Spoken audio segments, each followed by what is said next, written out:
Hello, boys and gears, and welcome back to Vanilla High. So, I have a plan today that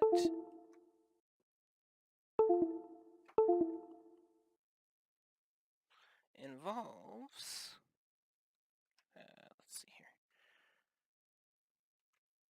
these two shulker boxes.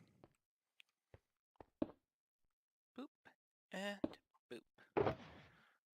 So, all these rails, some repeaters, some sticky pistons, lots and lots of stone bricks, because we're going to need lots and lots of stone bricks for this. Yeah. So, does anybody have an idea of what I'm building? No? I'm going to build a mob farm. And this one's going to be a little bit unique because it's going to be using a method that I learned from watching a video by Dataless. And it's not going to be like the most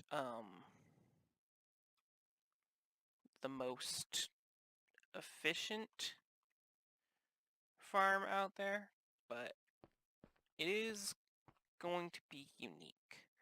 So, first things first, I need to put down these chests, because they help determine where the kill floor is. 4, 5, 6, 7, 8, 9, 10, 11, 12,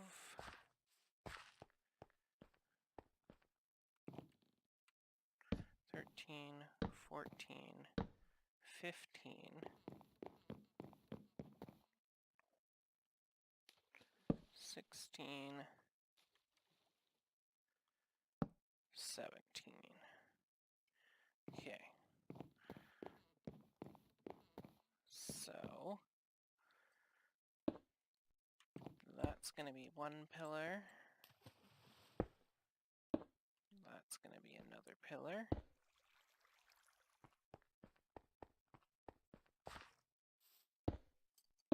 And a pillar here, and a pillar here.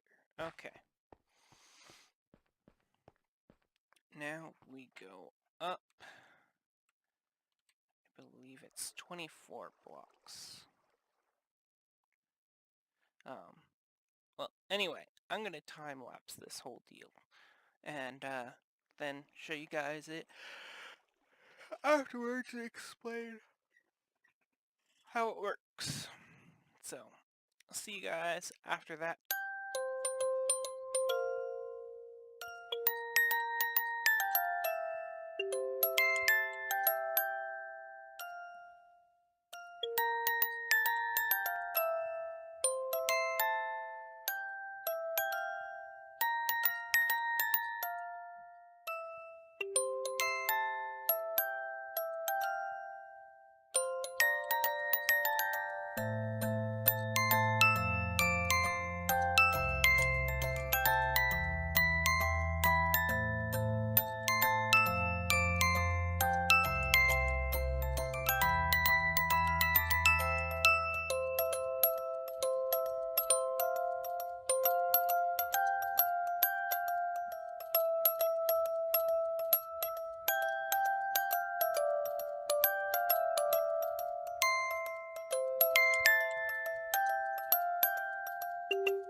Alright, so I hope you guys enjoyed that little bit of a time lapse. I'm going to explain how this farm works real quick. So, what you have is there'll be mine carts on all of these powered rails going across here. Because the power rails are tilted, they kind of like form a rocker. So, what happens is the mine cart goes down this rail, out through here, and then heads up into the dark room. Now, in this dark room, mobs are going to spawn. I haven't built the AFKing area for it yet, but if I'm out at the AFKing area, mobs will spawn in this dark room. And then they'll like jostle each other around, and that'll push them onto the tracks. When they're on the tracks, they have a chance of getting picked up by a minecart. If there is already a mob in a minecart and it hits another mob after picking up a mob, it will just bounce back and come back down. So then it'll bounce back this way, it'll come through here, it'll hit this detector rail, which, if we look underneath here, is attached to a redstone torch. The redstone torch will turn off, which will send a signal through here, which will turn off the sticky piston that is extended to hold this block at just the same time as the mob goes over this activator rail and gets ejected onto the block. So like the mob will hit the detector, which will hit the activator, which will kick it out, and it'll stand right here, and then right after it stands here, the piston will pull the block back and it'll fall all the way down to where we're going to have the collection area, which I still have to complete.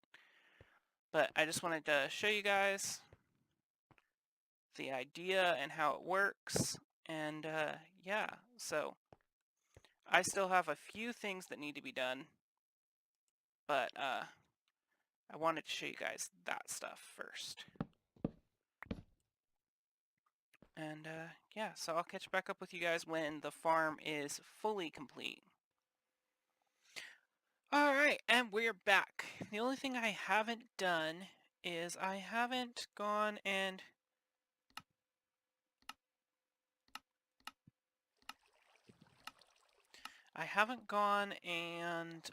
finished putting in all the glass right here. But we've got all the chests in place, all the hoppers in place, we've got some lights in there so that nothing spawns, some lights out here to block spawns. We have 2 ways up because I do eventually plan to put a second layer on top of this. And for that second layer to work, I'm going to actually have to stagger it back a little bit. But, yeah, the second layer would move back to about here. Anyway, I lit up all on top of here to prevent mob spawns. And then this, I don't have a way to get over there from here, but, if we head back down in here, I've got a little door here. And this goes up to our AFK room. While we're calling, I'll put my helmet back on.